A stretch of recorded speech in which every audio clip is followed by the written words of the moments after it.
येणाऱ्या काळामध्ये ते सुद्धा पोहोचेल. मित्रांनो, अनेक रस्त्याची कामं, एवढंच नव्हे तर आमच्या स्मशानभूमी, एक आपल्याला रात्रीचं स्मशानभूमीत जायला लागायचं तर भीती वाटायची सामान्य लोकांना. आज संपूर्ण स्मशानभूमीचा कायापालट करण्यात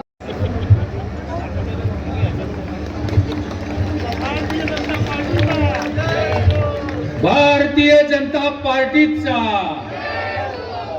भारत माता की, भारत माता की. आमच्या विनंतीला मान दिला आदरणीय बावनकुळे साहेब, तुमचे खूप खूप आभार. आम्हाला माहिती आहे तुमचा वेळ फार व्यस्त असतो, पण कार्यकर्ते पदाधिकारी सुनील भाऊ मेंढे 5 वर्ष या नगर परिषदेचे अध्यक्ष होते.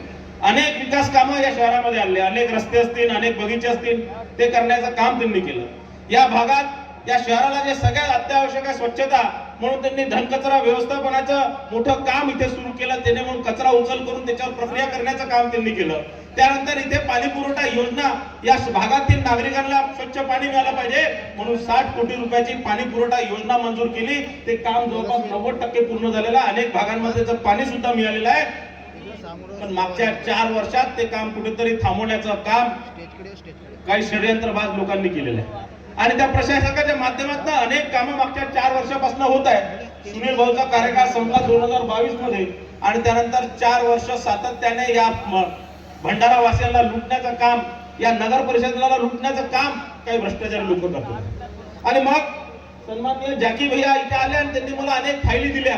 आणि मी ज्यावेळेस वाचन केलं त्यावेळेस मी म्हटलं की हे तर एखाद्या मोठ्या राज्यात जेवढा भ्रष्टाचार होणार तेवढा एका नगर परिषदेमध्ये भ्रष्टाचार होऊन राहिलाय. आणि कुठेतरी या भ्रष्टाचार रोखण्याकरता आपण काहीतरी पावले उचलले पाहिजे. त्यानंतर 200 कोटी रुपयाचा भ्रष्टाचार पुढे आला. आणि मी म्हटलं या भ्रष्टाचारांना सोडणार नाही. या सगळ्या भ्रष्टाचारांच्या, या सीईओ जो नगर परिषद मधला सीईओ होता, त्याची तक्रार माननीय मुख्यमंत्री साहेबांकडे केली. मुख्यमंत्री साहेबांनी ताबडतोब त्याच्यावर कारवाई केली आणि त्याला इथनं हद्दपार करण्याचं काम त्यांनी केलं. आता हे आचारसंहिता संपल्यावर त्या सीईओला सस्पेंड करण्याचं काम करा. आणि मी सातत्याने या नगर परिषदेच्या भ्रष्टाचारावर बोलत होतो, सीईओच्या भ्रष्टाचारावर बोलत होतो, पण माहित नाही इथं बाजूला राहणाऱ्या जेवला का मिरची लागली. म्हटलं मग मला समजलं नाही की याला का मिरची लागत, हा का माझ्यावर टीका करताय. मी तर आरोप तर सीईओवर करताय. मग आशुभाऊने सांगितलं की चोरके दाढी में तिनका.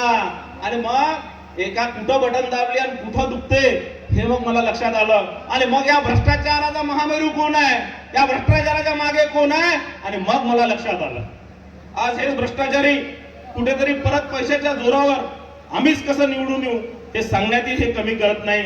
आम्ही 10-10 हजार रुपये वाटू आणि प्रत्येकाला विकत घेऊ असं त्यांनी एक नारा दिलेला आहे. ते सांगतात की आम्ही दरवेळेस निवडून येतो आणि दरवेळेस या जनतेला मूर्ख बनवतो, दरवेळेस पैशाच्या भरोश्यावर जनतेला विकत घेतो आणि पुन्हा 5 वर्ष या जनतेचं शोषण करतो. तुम्हाला चालणार का असं शोषण करणारा नेता?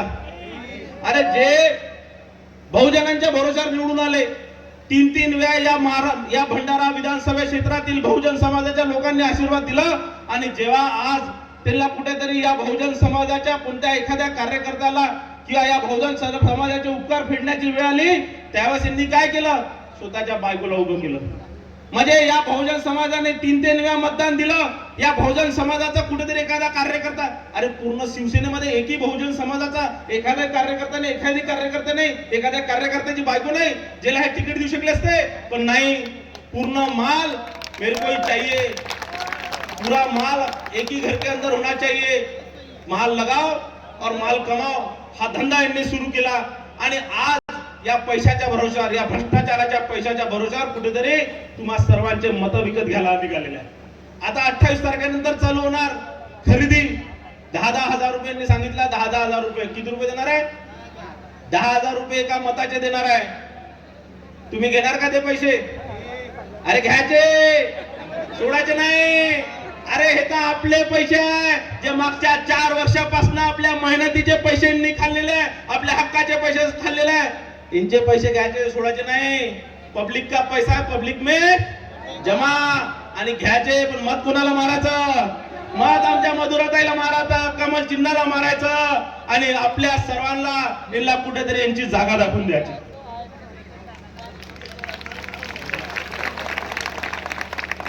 यांनी आता नॅशनल हाऊसिंग बँक कडनं नगर परिषदेच्या नावावर 28 करोड रुपये पैसे घेतले आणि दरवर्षी तुमच्या खिसा कापून तुमच्या टॅक्सच्या पैशानी, तुमच्या पाण्याच्या पैशानी, तुमच्या स्वच्छतेच्या पैशातनं हे त्याचं कर्ज फेडणार आहे.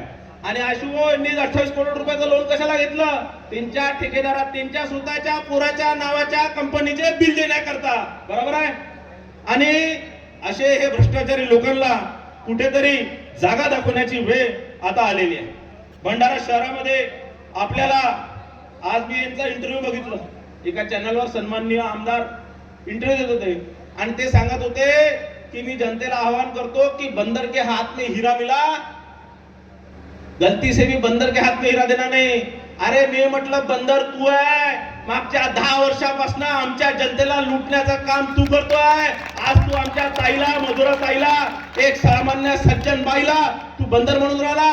अरे बंदराच्या हातात आम्ही हिरा देऊन बघितलं, तिने काय केलं ते आम्ही बघितलं आणि आता आम्ही ही चूक परत करणार नाही. मधुरा ताई मागील 10 वर्षापासून नगरसेवक म्हणून या भंडारा शहरात काम करतात. त्याच्या आधी 10 वर्ष आमचे बंधू मिलिंद भाऊ मदनकर त्या वार्डाचा प्रभाग क्रमांक 6 चे नगरसेवक होते. 20 वर्षापासून प्रभाग क्रमांक 6 मध्ये दोघे नवरा बायको काम करत असताना एकही भ्रष्टाचाराचा आरोप यांच्यावर होऊ शकला नाही. तो काय आमदारांना सांगणार आणि त्या आमदाराला आज कुठेतरी बहुजन समाजाच्या एखाद्या महिलाचा अपमान करणं कसं राहतं हे आज आपल्याला दाखवून द्यायचं आहे. दाखवणार का नाही दाखवणार? दाखवणार ना. एक आमची ताई, एक चांगलं काम करणारी ताई, तुमचा विकास करणारी ताई, ती आज ताई मैदानात आहे आणि तिची इज्जत, तिला निवडून आणण्याचं काम तुमचं सर्वांचं आहे की नाही आहे? आणि जर तुम्ही चूक केली, तुम्ही जर उद्या काहीतरी पैशाच्या आमिषामध्ये आले, कुठे जाती भेदात आले, तर मग 5 वर्ष तुमचे खिसे कापल्याशिवाय राहणार नाही. आज तर तुमची निधी पळवत आहे. आज दलित वस्तीची जवळपास 35 कोटी रुपयाची निधी परमपूज्य डॉक्टर बाबासाहेब आंबेडकरांनी संविधान लिहिलं आणि संविधानामध्ये दलित समाजाकरता जी निधी आहे ती राखीव निधी ठेवली की दलित वस्तींचा विकास झाला पाहिजे. त्या भागात, त्या क्षेत्रामध्ये रस्ते चांगले झाले पाहिजे, त्यांच्या शौचालय चांगले झाले पाहिजे, त्यांना घरकुल मिळालं पाहिजे, त्यांना पाणी पुरवठा मिळाला पाहिजे, सगळे नाल्या गटर चांगले झाले पाहिजे. आणि तो पैसा यांनी कुठे नेला? त्यांचे दिल्ली मुंबईचे येणाऱ्या मित्रांना पर्यटन दाखवण्याकरता त्या नदीत भिंत बांधण्याचं काम पर्यटन करून राहिलं. कोण कुत्र जाते तिथं? आता नदीत आपण रोज पाहतो पुलावरून. आपल्याला काय भंडारा शहराच्या लोकांना त्या 35 कोटी तिकडे मोठं बांधून राहिला, तर आपल्याला काय त्याचा फायदा होणार आहे? फायदा कोणाचा होणार? आमदाराचा. आमदाराचे जे बाकी नातेवाईक जे बेरोजगार अनेक वर्षापासून, त्यांना तिथे रोजगार मिळणार, आपल्या सामान्य जनतेला मिळणार नाही आहे. आणि म्हणून या लोकांना कुठेतरी त्यांची जागा दाखवण्याची वेळ आलेली आहे.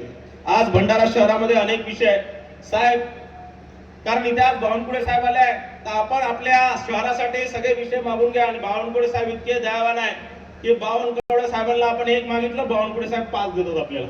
आपण एक काम सांगितलं, बावनकुळे साहेब 5 कामं देतात.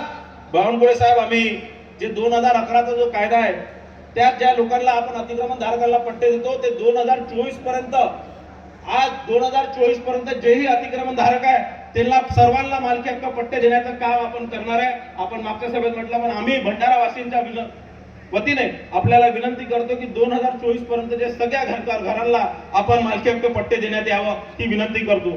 जुडपी दंगल आता आपण मागील 10 वर्षापासून आपण आणि मुख्यमंत्री साहेबांनी प्रयत्न करून चावी तुमच्या हातात राहणार.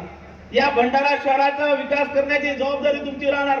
माननीय मुख्यमंत्री साहेबांकडून सर्वात जास्त निधी, पूर्ण विदर्भात सर्वात जास्त निधी या भंडारा शहराला देण्याचं काम आपल्याला करायचं आहे. कारण भ्रष्टाचार मुक्त ताईला सांगतो की बावनकुळे साहेब जितकं म्हणणार तितकं निधी, हजारो कोटी रुपयाचा निधी देणार, पण एक पूर्ण पारदर्शकतेपणे आपण तो निधी खर्च करू. एकही रुपयाचा भ्रष्टाचार नाही करता या ताईने, ताई तो काम तुमच्यासाठी करणार. या ताईचा चेहरा बघा, प्रामाणिक वाटतो की नाही वाटत? वाटतो की नाही वाटत? या ताईला सगळे आशीर्वाद देणार की नाही देणार?